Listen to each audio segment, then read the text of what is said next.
Guys, my name's Dale Todd. I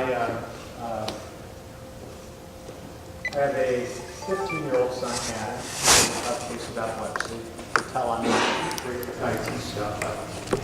When Adam was diagnosed at 3.5, I helped start the Untitled Epilepsy Foundation, and currently I'm the legislative chair. I've been on the National Foundation and here the State Foundation.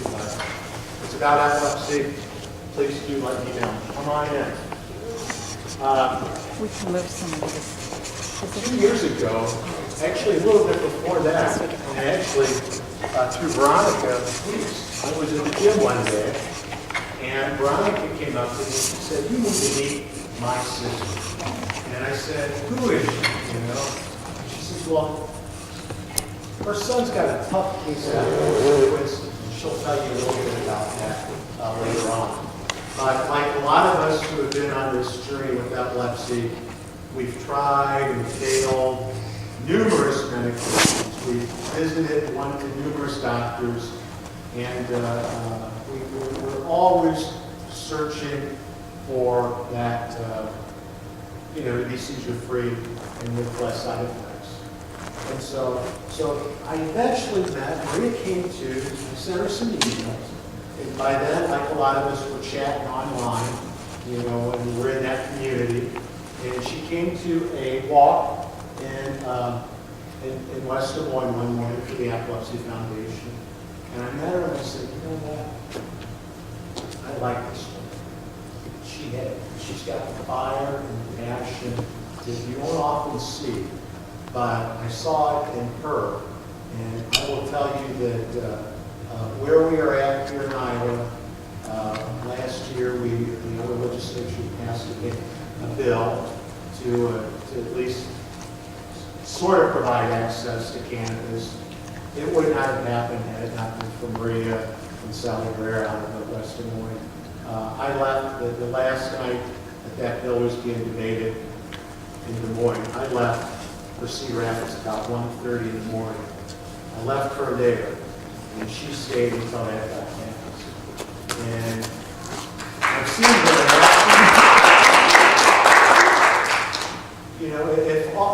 pretend you're in the forest and you come up on a fight and there's a bear and Maria going at it. I can guarantee you're going to feel sorry for the bear if you ever have to go up against Maria, or for that matter, the moms that have been behind this effort to not just bring cannabis, safe medical access to people with epilepsy, but they've now broadened it to people with all these other kind of conditions. And I'll close with, we were at our epileptologist in Chicago a couple weeks ago, and she's one of the best. And I point blank asked about it. And she said, "You know what, we're finding out for half of these kids, and these are the tough cases. These are the cases where they failed numerous medications. For half of these kids, it's going to work." And all Maria and we're saying is, let's just give us the option to make those decisions ourselves. And so with that, I'm going to turn it over to the person who's smarter than me by far on this issue, and also incredibly passionate about the love for her son and for us. And so Maria LaFrance. Gotcha. All right, thank you, Dale. Thanks so much, everyone, for coming. I really appreciate it. This is a very important issue. Before I get started, I want to say that I'm not here to talk about recreational use of cannabis. That is a separate issue. Whether I support it or not is nobody's business. I do, I guess, but I'm here to talk about medicine. I am here to talk about saving lives in Iowa.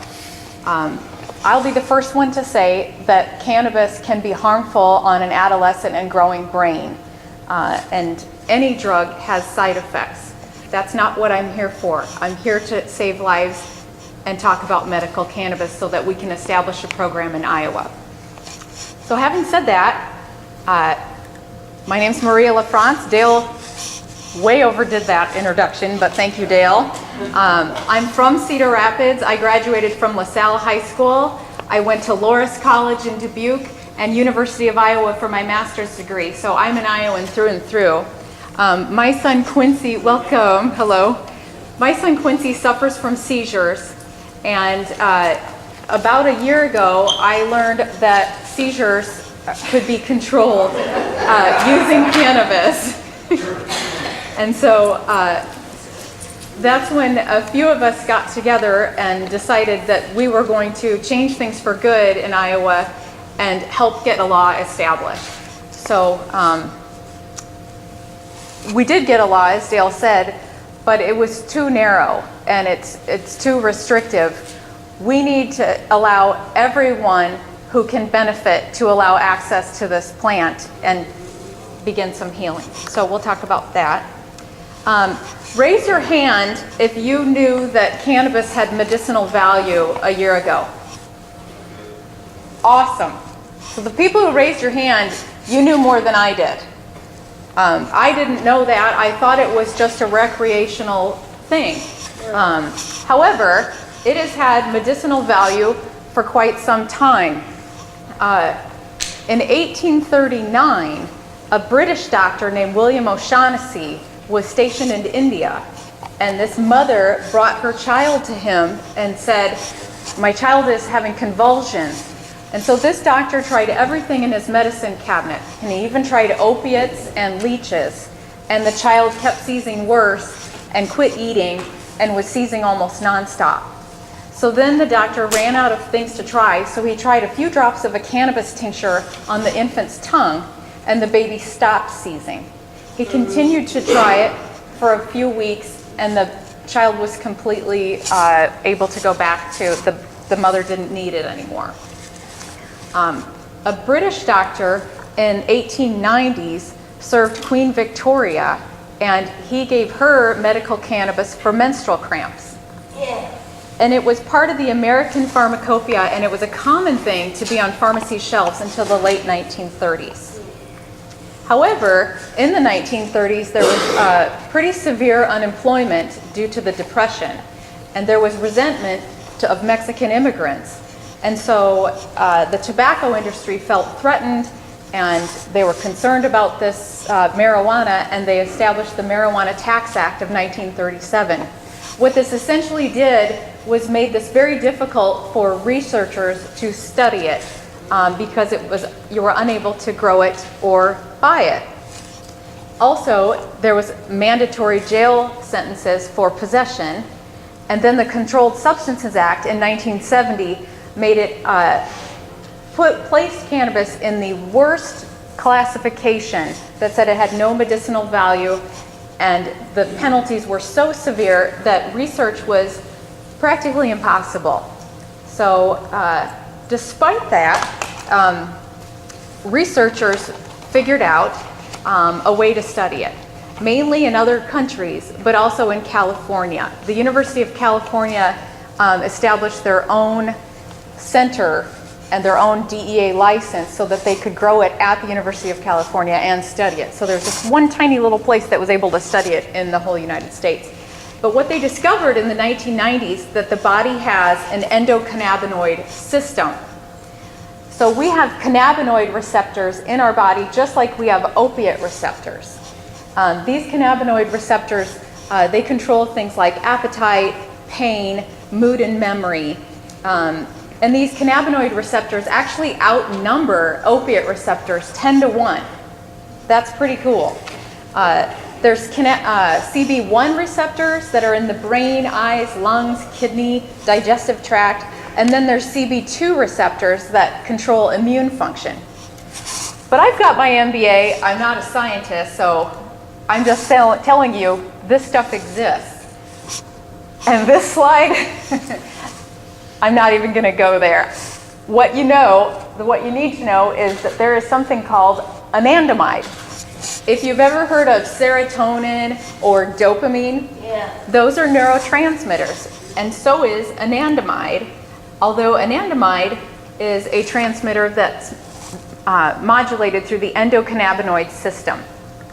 And that controls pain, mood, memory, and my favorite, hunger.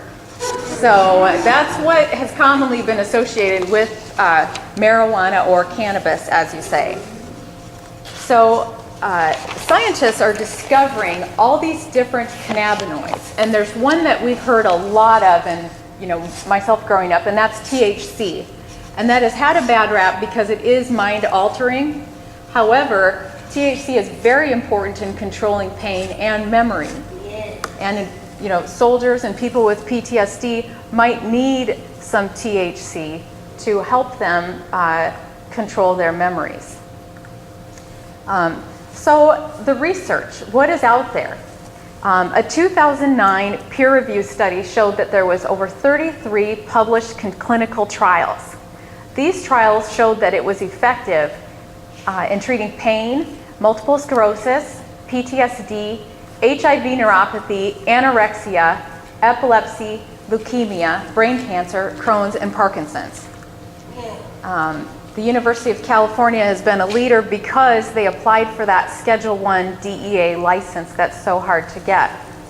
The University of Mississippi, and it's illegal to possess or grow cannabis in Mississippi. However, the university federally grows it for researchers, but it's extremely difficult to gain approval to study it. So I'm a skeptic at heart. So if anyone is not going to believe some of what I'm about to say, I advise you to research it. We have this wonderful invention called Google, and all of this research is right at my fingertips to get. So because what I'm about to say is pretty impressive. In 1983, there was a guy named Lynn Pearson who discovered that cannabis was helping him get through his chemo for cancer. And he didn't want to be arrested. It was actually in 1978. And so the legislature in New Mexico got together and said, well, let's form a study and let's see if this guy is superior or is right. And so they did discover that THC is superior to a synthetic THC called dronabinol. There are various studies out there for cancer essentially showing that it prevents nausea, vomiting, and pain, and it helps with the hunger, like that Cheetos picture. Now this is the crazy part. Cannabis actually has anti-tumor properties. In Spain, they are injecting it into tumors. There's a lot of research going on in other countries that the United States is not getting on board because it is federally in that Schedule I category that makes it so dangerously illegal. But what it does is it has apoptosis of cells, which is cell death, and I'm not going to even say these words. All right. So HIV, hepatitis C, and anorexia are also those diseases that cause chronic wasting and weight loss. So a study in 2009 showed that these patients found cannabis effective for anxiety, depression, fatigue, diarrhea, and nausea. 1/3 of HIV patients suffer what's called peripheral neuropathy. So where their pain and this numbness and tingling is so bad in their fingers, well, cannabis is shown to be effective for that. Hepatitis C sufferers have to take such intense medication that causes them starvation and appetite loss so that they quit taking the medication because it is so difficult on their lives. Well, their studies have shown that if they take the cannabis, more of those patients will stay on their medications and stay healthy and prevent death. So chronic pain. I'm friends with the nurse in the Des Moines area who has described chronic pain to me. And she basically said, it's not like hitting your shin on a very sharp object. It is like continually hurting yourself to the point that you are in so much pain that you can't think straight, you can't go out in public, and you can't function. And when I heard her describe this, I just wanted to help her. Anybody would. And that's exactly what doctors are doing. And what are they doing? They're prescribing anything they can get their hands on to try to help these patients. So we have right now a prescription opiate epidemic. Prescriptions for addictive opiate painkillers have increased by 300% in the last decade. And deaths from those are up by 400% since 1999. However, states that have medical cannabis programs have 25% lower rate of deaths from opiate drug overdose. This was recently published in the Journal of American Medicine. And opiates have severe side effects. Cannabis is actually less addictive, and the side effects are less severe. They still have side effects. It is still a drug, but we're comparing it to other drugs, and it's a safer alternative. So multiple sclerosis, cannabis is legal in Canada. And so there have been more research up there. 96% have found it's useful. And the key thing that it helps with in MS patients is spasticity. When their muscles just lock up and they have very limited range of movement, it's an antispasmodic and it helps them relax.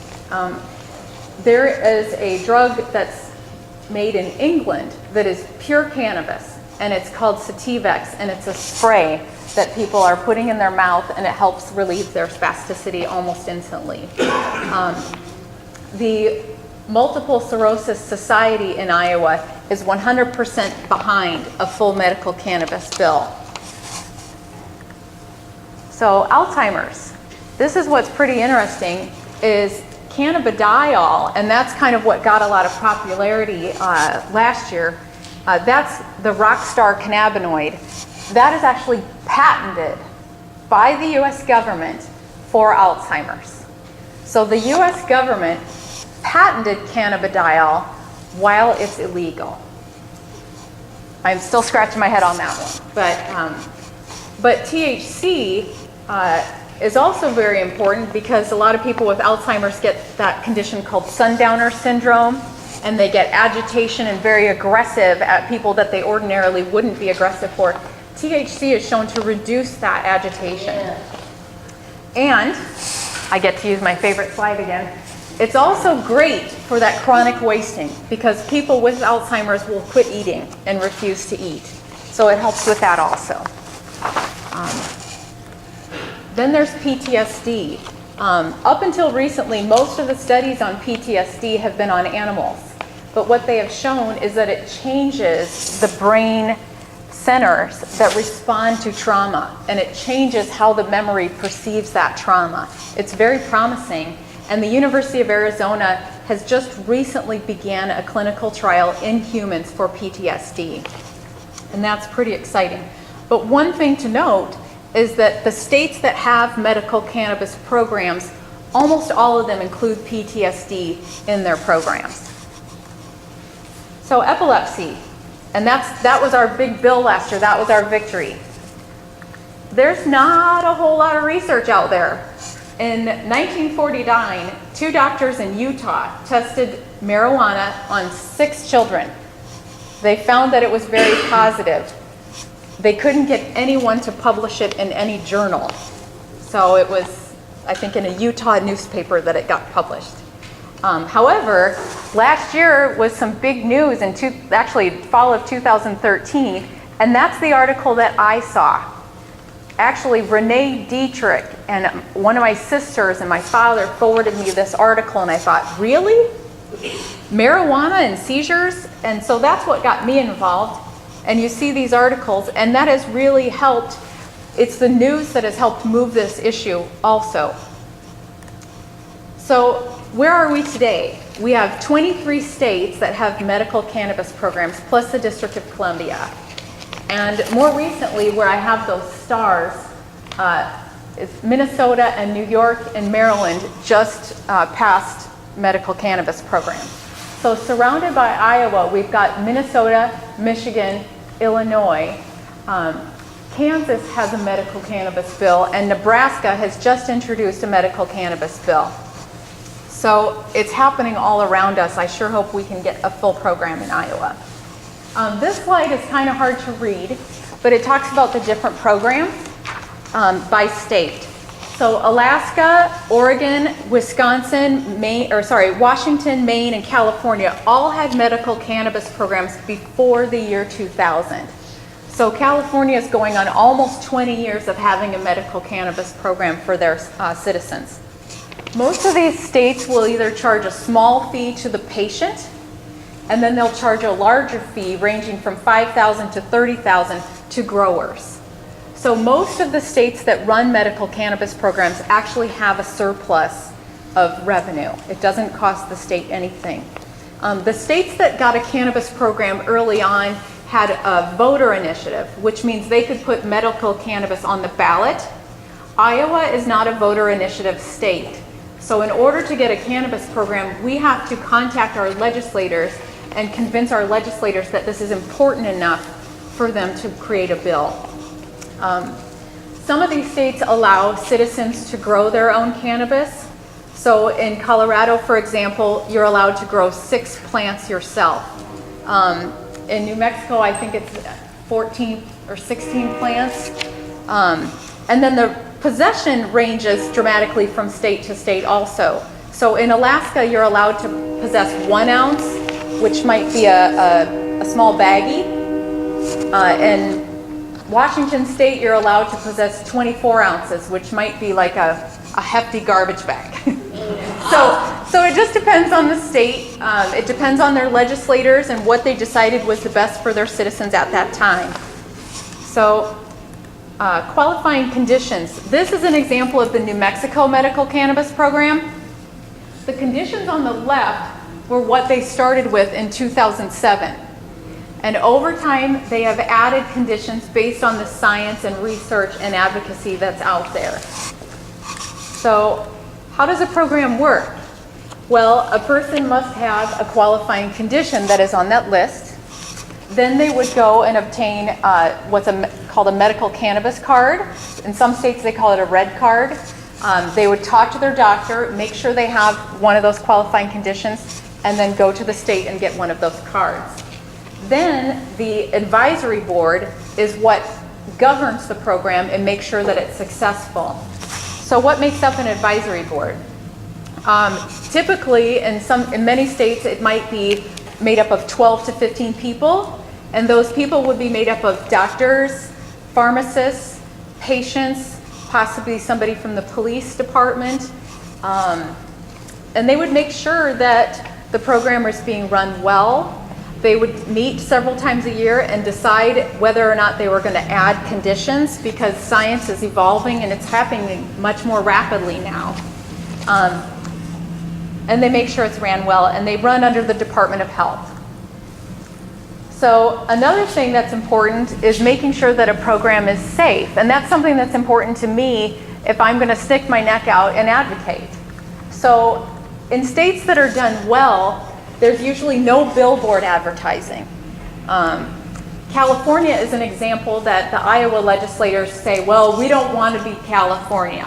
And I often joke and I say, well, we don't really have any beaches, so I don't think we're going to be California. But California, if you take a walk on the beach, there will be tons of billboards with leaves and advertising, get it here, and so in states like New Mexico and Arizona, there's no advertising.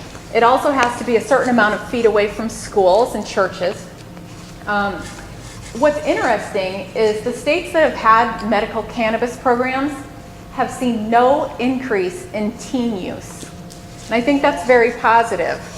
We do not want more teenagers running out and getting this stuff. And if anyone else has a teenager, which I used to, he's now 21, they could get their hands on it pretty easily despite it being illegal. An interesting study by the Center of Disease Control just looked at Colorado, and they showed that teen marijuana use is actually down since they've legalized it. So that's very positive for me, and so that history's moving in the right direction. So one more slide on protecting the adolescent brain. Young people, their prefrontal cortex, which is in charge of memory, attention, and executive function, is not fully formed until the age 24. So like this nice young man here, we want to kind of protect him and have him not start using any substance, whether it's alcohol or cannabis, until, if they don't have to. So here's the kicker, and this is really why I drove over here. how do we get a program in Iowa? Well, we can do this if people contact their state legislators. If people share their stories and start the dialogue. I have a wonderful relative who went to the store and just asked the store if they could get some cannabis oil, and I was deeply touched by that. It's unfortunately, we need to start talking about it. And then somebody might say, well, what's cannabis? Did you know that it's helpful for, my son takes the bus to school every day, and my husband works for Drake University. And when I first started advocating for this, I was afraid, because of the stigma. And the bus garage called me and they just said, we want you to know that everyone down at the bus department is 100% behind this, and we hope this bill gets passed. And then when the bill got passed, the person in charge at Drake University tweeted it and how awesome it was. So I knew my husband's job was pretty safe at that point for that. So coming up, there's some they call it eggs and issues, and this is where the state representatives come back and they go to their own districts on the weekends and they talk to voters. What's important to voters? And voters might talk about taxes, and they might talk about the roads and the schools, and they talk about issues that's important. And so it's important to show up to these where they're on their own turf in front of their own people and say, hey, I'm a voter. What are you doing to establish a medical cannabis program in this state? And I have gone to my voter forums and was pretty nervous about it. And I asked the question, and what I found was everybody else that stood up and said, yeah, what are you doing about this? My cousin has cancer, or he needs this. And I found it to be a very positive experience. So with that, we have a couple testimonials, and then we'll have some Q&A, okay? So I would like to introduce John Custis. And let me shut this off there, perfect, okay.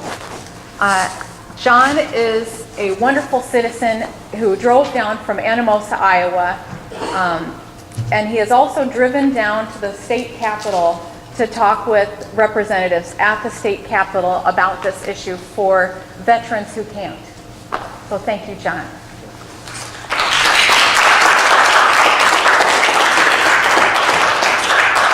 Thank you. My name is John Custis. I live in Anamosa with my wife of 47 years. I'm a Vietnam combat veteran. I don't use marijuana. I'm not interested in getting high or stoned. I would like to see if cannabis could lessen my PTSD symptoms, as my friends tell me it does. But it's against the law. 6 months in jail. $1,000 fine for a plan. Sorry, John. I'm not a criminal. I spent most of my life in law enforcement and corrections. It goes against the grain for me to break the law. I was 19 years old, just married a year. My pretty young wife and I both worked at Collins Radio, Rockwell Collins, and loved it. We were very happy and in love, and life was good. That's when I got my draft notice. I ended up in Vietnam in the 4th Infantry Division as a light weapons infantryman. My first day in the field in Vietnam was on Fire Base St. George. The night before, they had been assaulted by NVA sappers. They were almost overran. My first job that day was to help pick up bodies and body parts. We got hit again that night.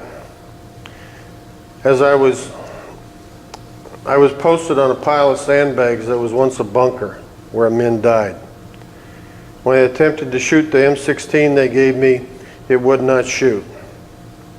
It'd shoot one round and then it would jam. I could not get the damn rifle to shoot. As bullets zipped over my head and night flares dropped from the sky, the patches of lye we put on the ground where we found the bodies looked eerily like ghosts in a wire. I've never been so scared in my life. It was a long way from the great life I had at home with my young wife. That was just my first day. I had a year to go. When I came home from Vietnam, life was not the same. I was there in body, but it was like I was in another dimension. I was on the outside looking into life. Although I would not admit it, I came home with PTSD.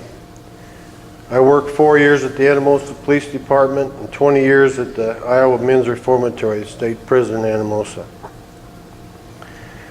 The alcohol I used to self-medicate and the PTSD took its toll on my life. Finally, in 2007, I was at the point where I was either going to kill myself or kill somebody else. So I went for help on my PTSD. They put me on some very serious, dangerous drugs. I weaned myself off those drugs because of the side effects. No matter how tired I am, there's never a night I look forward to going to sleep. I never know what I'm going to see. Many of you wonder why I'm up here talking to you about cannabis when I have very little experience with it. I'm the kind of person that likes to stand up for what I believe in. I believe this is the right thing to do. Some veterans come back from war with all kinds of terrible side effects. Guilt, depression, nightmares, flashbacks, anxiety disorder. I am here for those young, brave heroes who are out there right now with their head in their hands in a dark place contemplating their own suicide. Because I have been there where they're at. They're not going to come lobby the politicians. Many are going to suffer through it on their own and try to self-medicate like I did or just kill themselves. 22 veterans every day take their own life. That is almost one every hour. One of them right now is so alone and depressed that he or she can see no way out but to end his or her life. This is a national disgrace. 1 in 3 veterans from the Iraq-Afghanistan wars come home with PTSD. More vets from those wars have killed themselves than were killed in combat. The same is true for the Vietnam vets, 60,000. A new study in New Mexico shows 75% reduction in PTSD symptoms using cannabis. Decriminalizing marijuana, passing a medical cannabis bill, or rescheduling it won't fix everything, but it might just save some of those heroes, our heroes. It is the right thing to do, and this is the right time to do it. Thank you.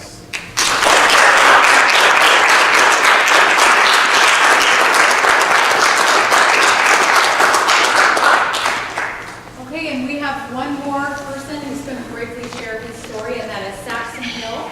Hi, like Maria said, my name is Saxon Hill. I'm a 26-year-old student at Kirkwood Community College. I'm pursuing my AAS in alcohol and substance abuse counseling. When I was 22 years old, I had a small seizure, and that would change the rest of my life. I went to the hospital, they did a CT scan, and it didn't look right. Then they did an MRI, and they brought the images back to me. And those images are something I will never forget, and they are the scariest thing I've ever encountered. I had a tumor larger than a soda can in the right frontal lobe of my brain. The neurosurgeons at the University of Iowa said they wanted to operate immediately, and they did not have confidence that I would survive the surgery, but we had to try something, as I was going to start having more violent seizures. And they told me that if I did survive this surgery, my left side would not be with me when I came back too. So I went through with a 7.5-hour surgery, still not believing that these images were mine, that this couldn't be me. There's no way. I'm 22 years old. How could I have a tumor so large? And I went through with the surgery. It was a 7.5-hour brain surgery. I came out of it. Within 24 hours, I was walking, not completely on my own, but with assistance. I was using my left side. I was winning this fight already. And within 36 hours, I stopped taking opiates. As Maria said, opiates are what we use to try and combat pain. And they're highly, highly addictive, and we have a massive problem in this country with opiates. And as soon as I began to feel the desire for that button on either my left or my right, because I had one IV with one opiate and one IV with the other opiate in my left and right arm, as soon as I began to feel the desire for those buttons, I went the other direction. If medical cannabis had been available to me at that time, I would not have had to live through the most excruciating pain I could possibly describe to you. I had 76 stitches from temple to temple, and I had swelling out to here. My only painkiller was Benadryl, so I didn't rip my stitches out. I walked out of the hospital 7 days after that surgery.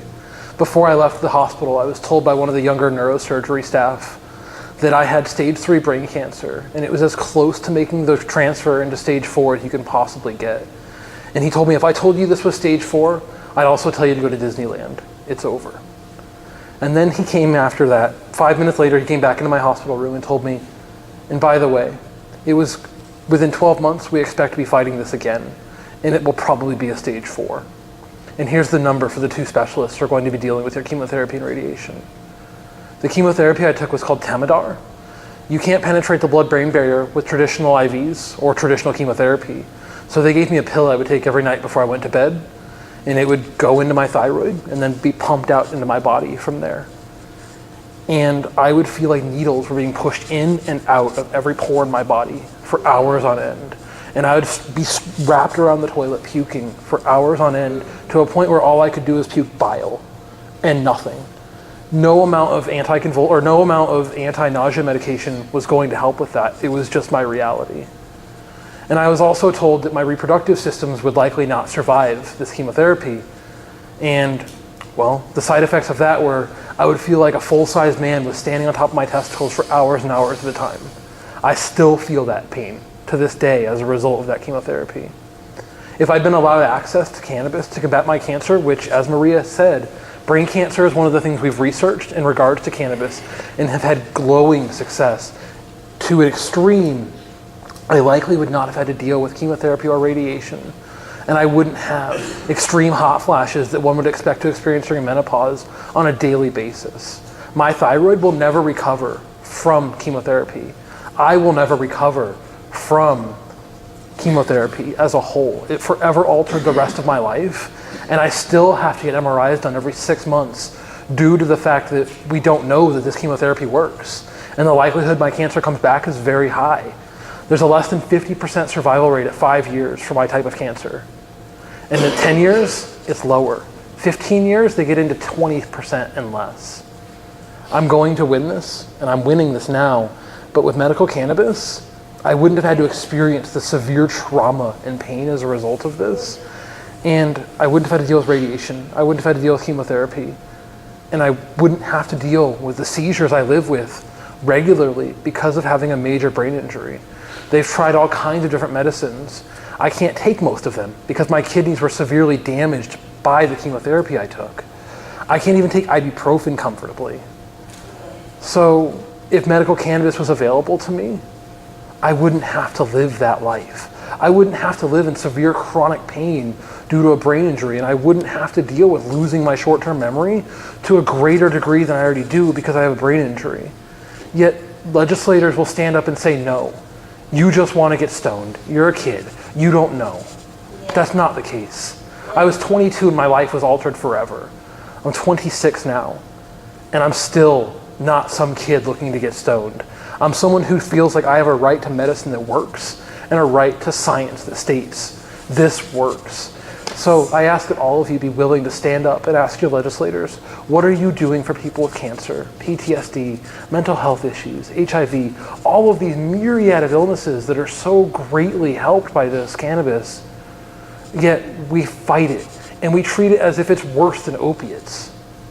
The math isn't there. The science doesn't add up. So I ask that we all stand together and unify and demand something is done for all of us. I'm sure many of you know someone with cancer or epilepsy or PTSD or mental health issues, depression. So please, I ask you to stand and speak. Thank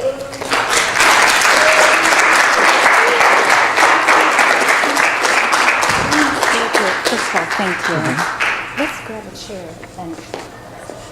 So that's really all we have for tonight, but we can have this question and answer. If anyone has any questions for Saxon or John or myself, I'm happy to answer them. I saw on your slide you have ayahuasca and Marion. What about that community? Do they have these? They do. They just don't have one scheduled this weekend. So as you leave, we have a handout for you that Dale Todd graciously printed. And it has a website that you can go to that it's basically infonetiowa.org, and it has a list of events. And so that list is updated weekly. And so in a couple weeks, my guess is there'll be a Benton County legislative session. The ones this weekend were just Hiawatha, Marion, and Cedar Rapids. So, but they're really all over the state. This is, since you brought that up, this is where I'm gonna get real. I got a coffee mug for my birthday that talked about getting real. So, but basically, it's the small town legislators that I think there's a couple of concerns. One is that they're not going to get reelected. And two, if I was a legislator, I wouldn't want to craft a program that might damage our youth. So it's basically misinformation and a lack of education. And so by going to these legislators and saying, hey, I'm a voter, I matter, I think that's what makes the difference and makes them really sit up and listen.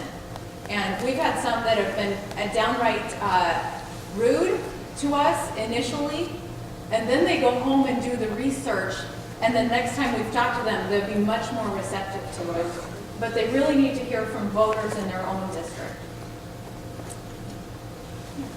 Since the oil has been made legal and we are allowed to register and we're not allowed to bring it into the state, what do we do?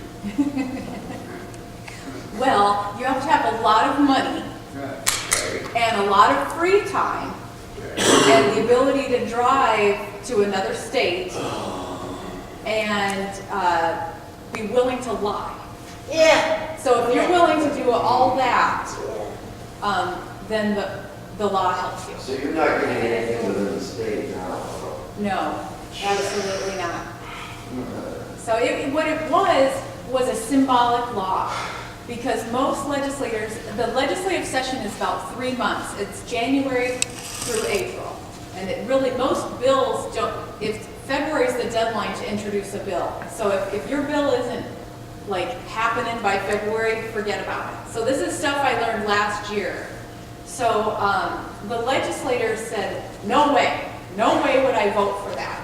So the ones that voted for it, and it was about 85% of legislators voted for last year's bill. It was a symbolic victory because all of a sudden they realized that cannabis has medical value. So now this year what they need to do is fix it. So, oh, thanks. Well, yeah. Doesn't medicinal marijuana program create more regulation instead of less? I mean, Isn't that the problem? freedom by definition implies a lack of constraint on one's decisions and actions. If we're big people, why do we need committees of pharmaceutical boards trying to make this harder? Because you can go to jail without a program.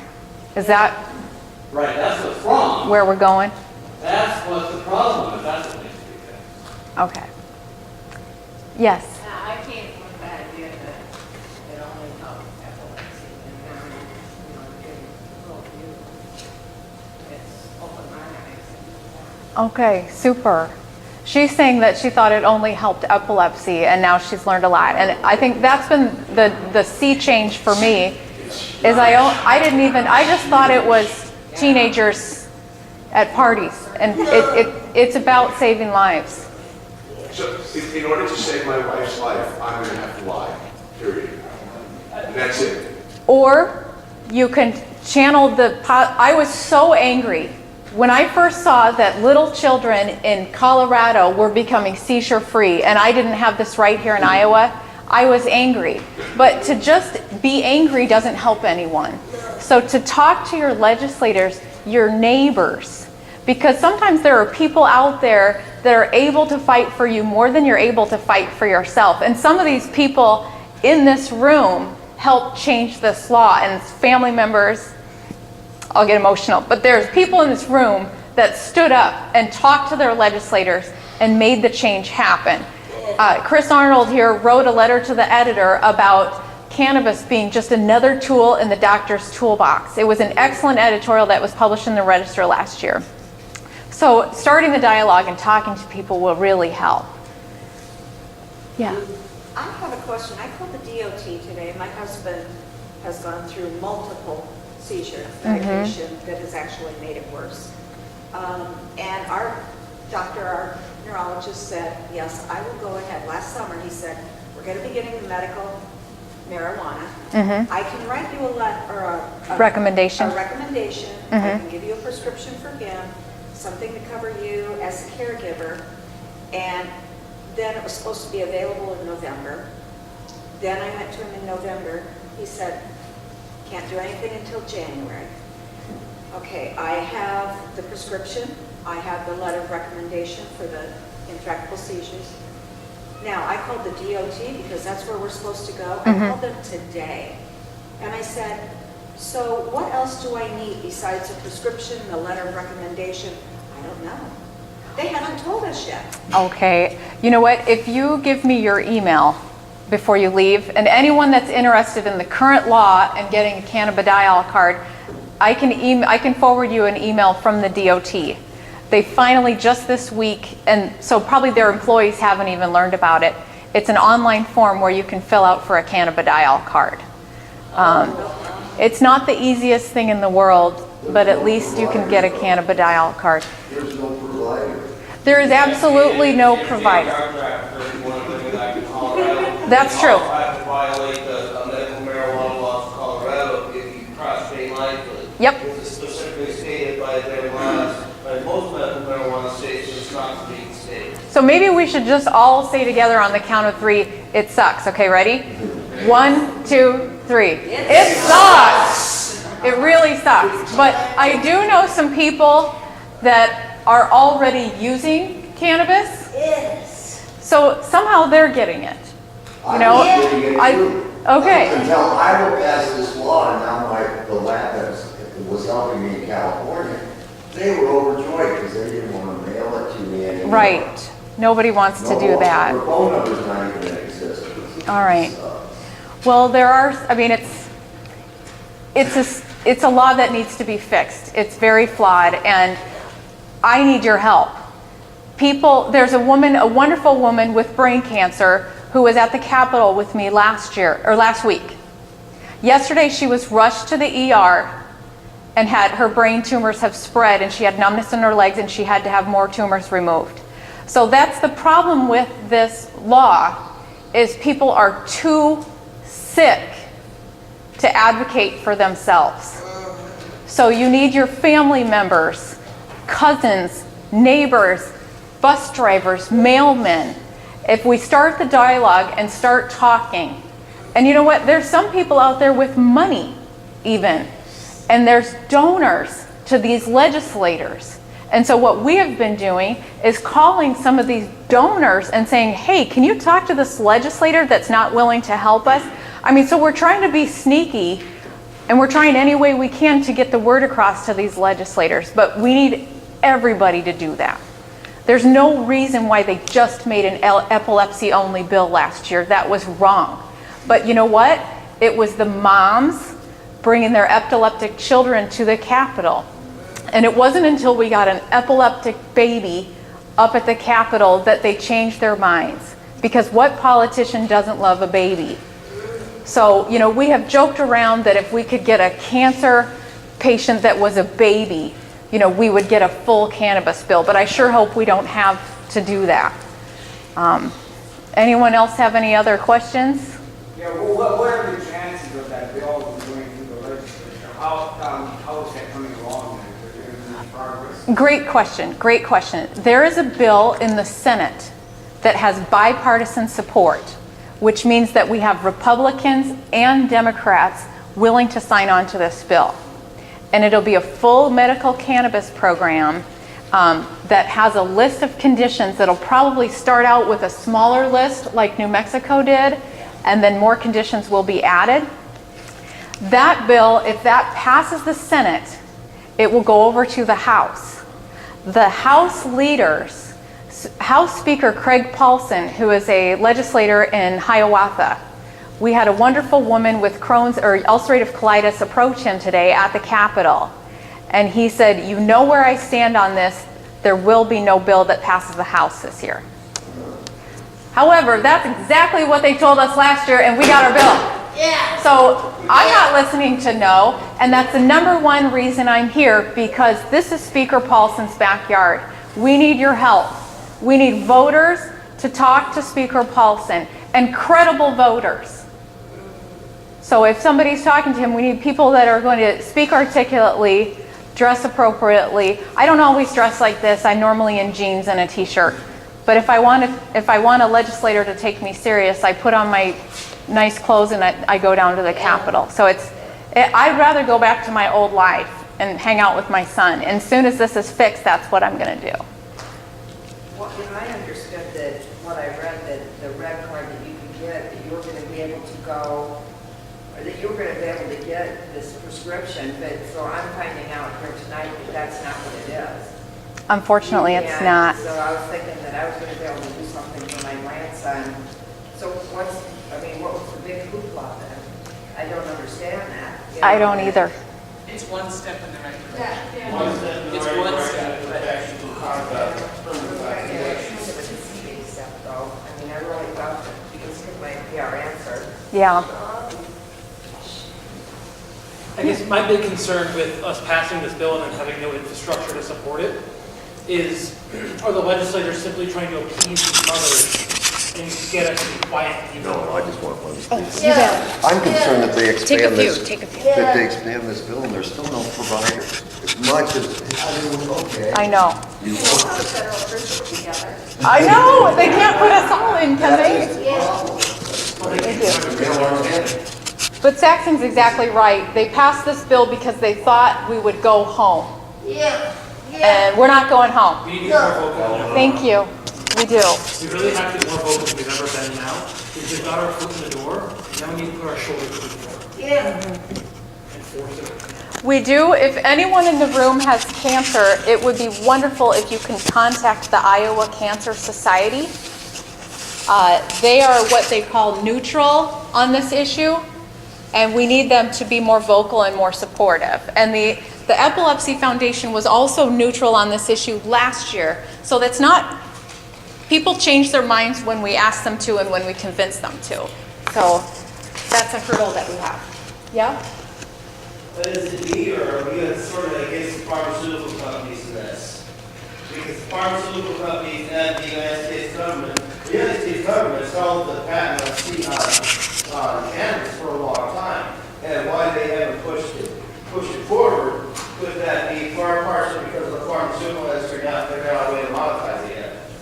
Well, it is difficult because it's hard to make, when it's a plant, and you can't have anything proprietary necessarily. So if they can extract one extract from it, that's true. But, in some states, the pharmacists play a role. Like in Minnesota, the pharmacists have a very active role in their new bill. So it's yes and no, I guess.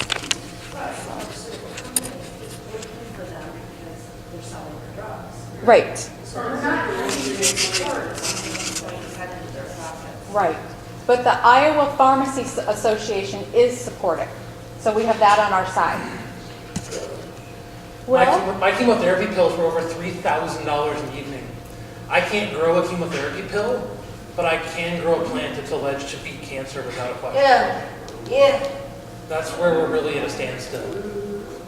Didn't I read somewhere that's roughly $2,000 worth of cannabinoid treatment that would roughly cure on average one cancer patient, whereas like you said, one treatment of chemotherapy costs easily $3,000, and it's got the destructive harm that it does. Yeah. all right, I shut my mic off, but I have to drive back to Des Moines tonight, but I really, really appreciate you coming from the bottom of my heart. And there is a form here that has Craig Paulson's email. And the one thing last year, as angry as I was, I think we won this battle with positive communication and basically, I'm going to sound like a hippie here, but love. To call anyone names doesn't win anything. We want these legislators to want to help us. And if they don't like you, It doesn't matter how right you are. So being positive and professional, and basically your neighbors with your politicians, with your local representatives. So they should be on your side. And my state representative is Joe Olson, and my senator is Matt McCoy. My senator co-sponsored my bill for me because I asked him to. I met with him, I introduced him to Quincy. He said, of course I'll co-sponsor your bill. And I think that's the goal, is to have your legislator want to help you because you're a member of their community and of their society. Okay. Thanks for coming, Maria. Thank you.